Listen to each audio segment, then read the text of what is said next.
My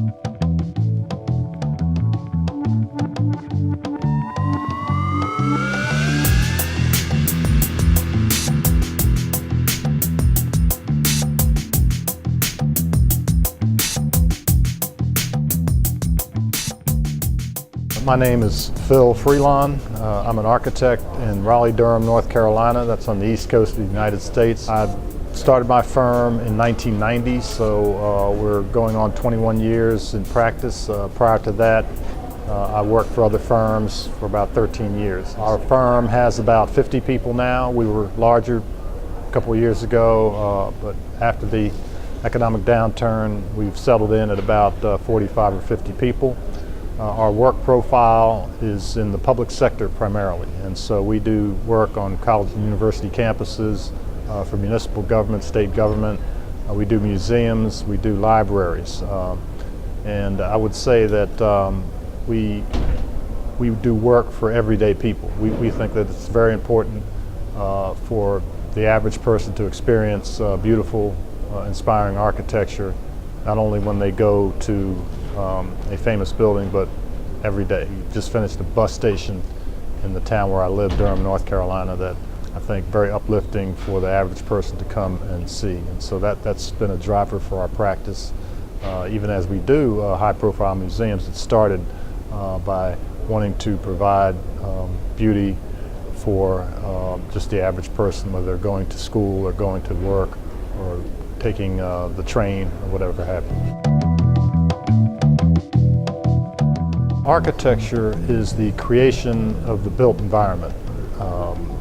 Whether it's a chair, this sofa, a very small scale environment, or whether it's a city or a region, it's all design, it's all architecture for us. And so if it has to do with the integration of the natural and the built environment, I think we as architects play the pivotal role in creating environments for our culture and our cities and our localized environments. We design furniture, we design buildings, and we're involved in planning projects at a larger scale as well. Innovation is one of the drivers for us, and not only for its own sake to be doing something new, but to keep our eyes open and to be involved in academia so that we're learning and continually in touch with new ideas and with young people. And this feeds what we do in our work. And because our work is done in a very collaborative environment, there isn't one person that's set in his or her ways, an older person that's passing down the knowledge. It happens in a very organic manner in our office, so that good ideas can come from the last person hired in the office, who might be an intern, or it could be the older individual, myself, let's say, or anyone in between. And so we think that innovation happens when ideas are put on the table and discussed, and that the question remains suspended in the air for a while before a solution settles to the ground, and that can only happen in the kind of environment that encourages communication and introspection at all levels, and that's what we strive to do.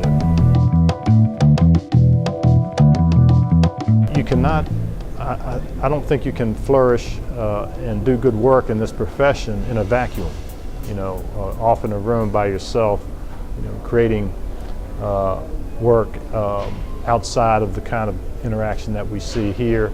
And I wouldn't go beyond that to say that allied disciplines, and even disciplines that are not allied, that are far stretched from what we do as architects, it's important to get in those networks as well, and to have contacts in the sciences and in the arts outside of architecture, literature, the fine arts, etc., dance. All these things can inform who we are as artists, and at the end of the day, it really does help to form the work that we do.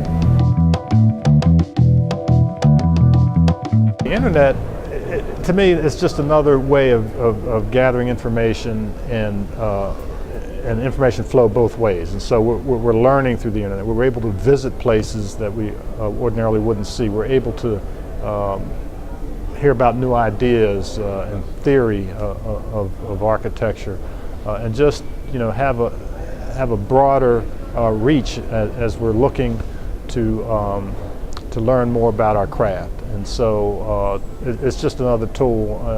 100 years ago it was letter writing. Okay, so now we have other ways of communicating with each other across disciplines. And so the internet, it's not a novel thing anymore. It's everyday life. I mean, it's part of what we do every day when we get up in the morning. And so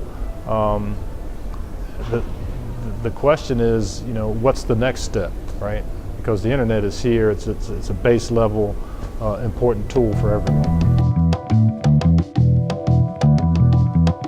Let's go back to the web and the internet and say that you should explore what it is about that school that makes them unique, and they're all very different. I mean, I was just talking with someone about the Boston Architectural College. This is an architecture school that is geared toward people who are working. They come at night. A professional level education that is focused toward that niche. Whereas in the same city you've got the GSD at Harvard, a totally different focus, a different mission. And so that's one thing, do your research. I would also visit the place, physically go there. You can learn a lot from just walking through the studios, talking to the students, talking to the faculty. It's imperative to go there. What you observe against what you've read about and what their stated mission is. And a lot of architecture education, the core is the studio environment. And so getting a sense of how that is structured, what are the ideals, what are the tenets philosophically of that school. You learn that by talking to faculty and students and then physically visiting the institution. For me, probably the most important thing is attracting and retaining talented people, because you can't do it alone. And we all know that it's a team effort. And so I attribute any success that I've had to surrounding myself with great talented people that are like-minded. And the way that you figure that out is you have to be explicit about your views and your mission and vision, so that people can kind of look at that and talk to you and decide, well, I want to align myself with that, or I don't. If you're vague about that, you can waste a lot of time being associated with folks where there isn't a common understanding, and you don't figure that out until years later. Well, I've always been real specific about what I wanted to do, why I wanted to do it. There's a vision, there's a mission, and we talk about that with everyone who has an interest of coming into the firm, and also trying to be proactive out into the schools and recruiting the kind of talent that we think we need to propagate the work that we do.